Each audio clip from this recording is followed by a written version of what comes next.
فراز نے تحسین کا بھروسہ توڑ دیا۔ تحسین کو لگتا تھا کہ کوئی اس کا بھروسہ کرے نہ کرے لیکن فراز کرے گا، لیکن فراز جب آیا تو اس نے بھی شک کی نظر سے تحسین کو دیکھا۔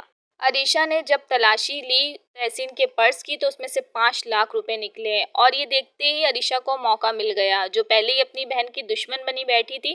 اس نے سب کے سامنے تحسین کو ذلیل کیا اور فراز کے آگے وہ پیسے رکھ دیے کہ یہ دیکھو تحسین نے چوری کی ہے، اور فراز کا بھی دل ڈگمگا گیا اور وہ جیل پہنچ گیا۔ یہاں تک کہ تحسین کی ماں وہ بھی شک کرنے لگی تحسین پر۔ دونوں جیل پہنچے اور تحسین سے سوال جواب کرنے لگے۔ تحسین کو یہ دیکھ کر بہت دکھ ہوا کہ جو میرے اپنے ہیں، میری ماں اور فراز، جو میرے دل کے سب سے زیادہ قریب ہیں، وہ لوگ ہی مجھ پر بھروسہ نہیں کر رہے بلکہ مجھے شک کی نظر سے دیکھ رہے ہیں۔ تحسین کو اتنی تکلیف اور اتنا دکھ ہوا کہ اس نے کوئی بھی جواب، کوئی بھی صفائی دینا ضروری نہیں سمجھا۔ اس نے صاف صاف کہہ دیا کہ آپ تو میری ماں ہی نہیں ہیں، تو آپ یہاں سے چلی جائیں، میں آپ کی بیٹی نہیں ہوں۔ اور فراز سے بھی اس نے یہی کہا کہ تم بھی یہاں سے چلے جاؤ۔ تحسین کی چوری کے الزام کی وجہ سے جب رشتہ ٹوٹا عریشہ کا تو عریشہ بہت رونے لگی کہ میں تحسین کو کبھی معاف نہیں کروں گی، اس کے وجہ سے ہی میرا رشتہ ٹوٹا ہے۔ تو فراز کی ماں کو بھی موقع مل گیا، اس نے بھی یہی کہا کہ عریشہ کی زندگی برباد کر دی تحسین نے، اور تحسین میری بہو بننے کے لائق نہیں ہے۔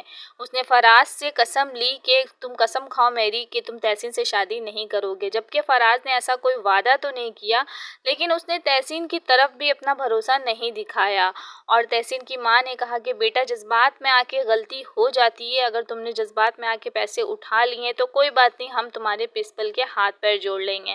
لیکن تحسین کچھ نہیں کہتی، اپنی صفائی میں چپ رہتی ہے، خاموش رہتی ہے۔ اور دوسری طرف مصطفیٰ کو پتہ چلتا ہے کہ تحسین جو ہے وہ کل رات سے حوالات میں بند ہے، تو مصطفیٰ کو شک ہوتا ہے کہ اسے پھنسایا گیا ہے، کیونکہ وہ تو ایسی لڑکی نہیں ہے، اور وہ CCTV کیمرے میں فوٹیج چیک کرتا ہے اور پہنچ جاتا ہے تھانے تحسین کی مدد کرنے کے لیے۔ لیکن تحسین یہاں پہ غلط سمجھے گی مصطفیٰ کو، اسے لگے گا کہ سب کچھ اسی کا کیا دھرا ہے۔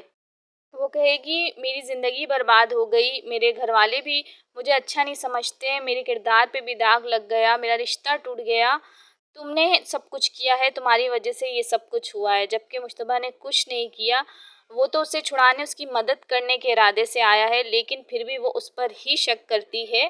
اب دیکھتے ہیں آگے ایپیسوڈ میں کیا ہونے والا ہے۔ جلدی سے چینل سبسکرائب کر لیں تاکہ اپڈیٹ آپ سے بالکل مس نہ ہو۔